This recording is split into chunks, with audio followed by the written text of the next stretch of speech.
Pag-usapan natin yung isa sa tatlong books ng Biblia na tinatawag na wisdom literature. Ito ang Proverbs, Ecclesiastes at Job, at ang tatlong ito ay may isang malaking tanong. Paano nga ba mamuhay ng maayos sa mundong ito? Let's think of Proverbs. Siya yung bright and young teacher. Optimistic, positive, yung laging nagsasabing, kaya mo yan, type na tao.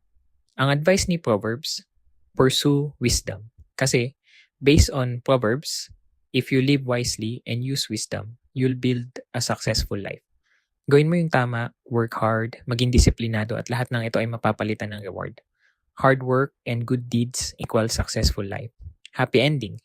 Pero wait, here comes Ecclesiastes at imaginein natin siya like a very smart critic tito who had seen and experienced a lot. At ito sabi niya, feeling mo ba wisdom will guarantee you success? Think again, dahil ang buhay dito sa mundong ibabaw ay meaningless o random. First, let me introduce you to the book of Ecclesiastes. Basically, meron itong dalawang speaker. Yung main voice, the teacher/critic. Siya yung madalas nagsasalita. Tapos may author/editor na nag-introduce sa critic, nag-compile ng words niya. Then sa dulo siya yung nag-summarize at nagbigay ng final message. So bakit gusto ng author na pakinggan mo yung critic? Kasi gusto niya tayong real talkin at baliktarin yung usual na pananaw natin sa buhay with these three disturbing realities. And yes, medyo masang-ayon pa rin naman yung Ecclesiastes kay Proverbs that believed wisdom equals success. Sabi niya, yes, wisdom is still worth pursuing. Fear of the Lord is still right, even if it doesn't guarantee success. Pero ito ang mapapayo ni Ecclesiastes sa atin. Stop gripping life too tightly o wag mong masyado seryosohin ang buhay.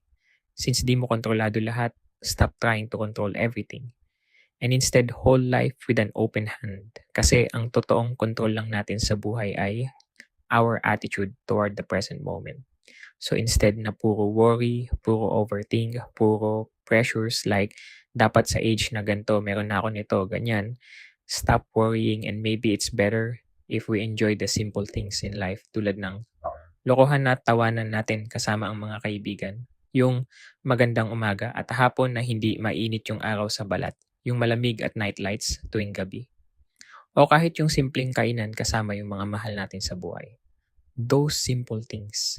At sabi din sa book na to, na dapat matutunan natin how to enjoy both good and bad parts of life kasi they are still part of the gift, which is life.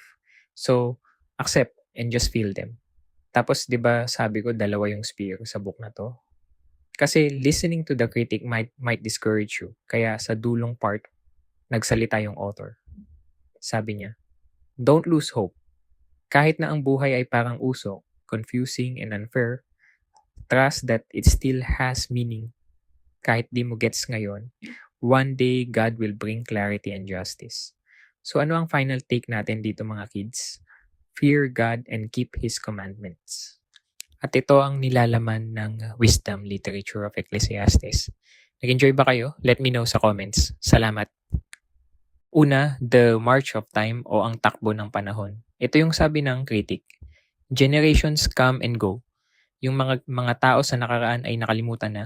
Then tayo ngayon, makakalimutan din. Pero yung mundo tuloy lang. Meaning, on a cosmic scale, tuldok lang tayo. Time won't stop for us. Pangalawang disturbing as observation based sa book ay, lahat tayo mamamatay. Humans and animals share the same destiny, death. Regardless sino ka man, mayaman o mahirap, mabait o masama, relihiyoso o hindi. Same ending. Pangatlo at huli, life is random and uncontrollable. Sa Proverbs kasi parang clear ang cause and effect. Do good things, then you'll receive a reward. Pero sabi ni Ecclesiastes, it's not always the case. And ayon sa observation niya, merong glitch sa sistema ng mundo at tinawag niya itong chance. Or in his own words, hindi laging nauuna yung pinakamabilis. Hindi laging panalo yung malakas. Hindi laging yung mayaman yung hardworking. Hindi laging napapaboran yung edukado o may tinapos.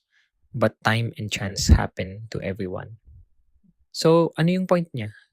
Hindi by the book ang buhay ng tao at you cannot master life kasi Sobrang unpredictable kung mag-expect ka ang ending sasaktan mo lang yung sarili mo. Ngayon, to summarize these 3 points, the book incorporated o hinalintulad niya ang buhay ng tao sa salitang hevel or in other translation, smoke. And actually lumabas siya sa Book of Ecclesiastes 40 times saying everything is hevel or smoke. Pero oo nga naman, if you closely observe, ang buhay ng tao ay parang usok. It's beautiful, mysterious, at laging nagbabago. Mukhang solid pero when you try to grasp and control life, yun yung time na dudulas siya sa kamay mo.